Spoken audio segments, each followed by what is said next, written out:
Welcome back, everyone. Tomorrow marks 18 years since the nation looked on with horror as the Twin Towers fell to the ground. For many, September 11th is a day to reflect on one of America's worst tragedies. Although the attacks don't seem like too long ago for some of us, there are now high school students who were not even born when those tragic events unfolded. Our Cash Matlock spoke with area educators on how they bridged the gap.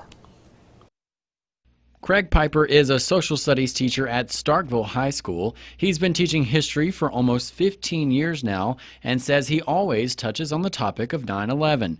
However, he's recently been faced with the challenge of explaining the historical event to students who were born after the fact. I always try to personalize the moment so kids can relate to the history. And so what I will do with 9/11 is talk about how things are kind of going a certain way, and then one day it's just totally disruptive. Unlike other chapters like World War II or the Lincoln assassination, Piper lived through 9/11 and remembers it vividly. It's very interesting because you take it for granted when you've lived it, that you assume that everybody else has lived it too and kind of understands it, and they don't.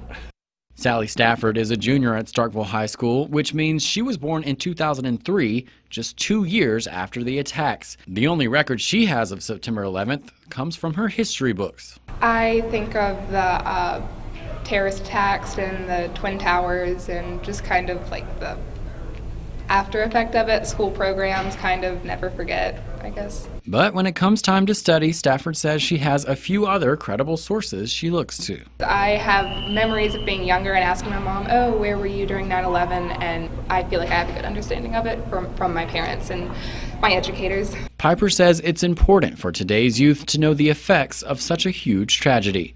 To these kids, you know, when you go to the airport, for example, the total searches and everything else, that's normal.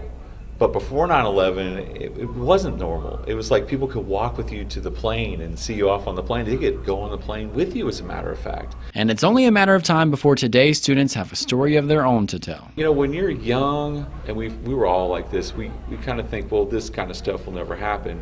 It's going to happen. I mean, their lives, we hope it's going to be something that's joyous, will be transformed by some kind of historical event. Cash Matlock, WCBI News. And it was at 8:46 a.m. on September 11th that the first plane struck the North Tower of the World Trade Center.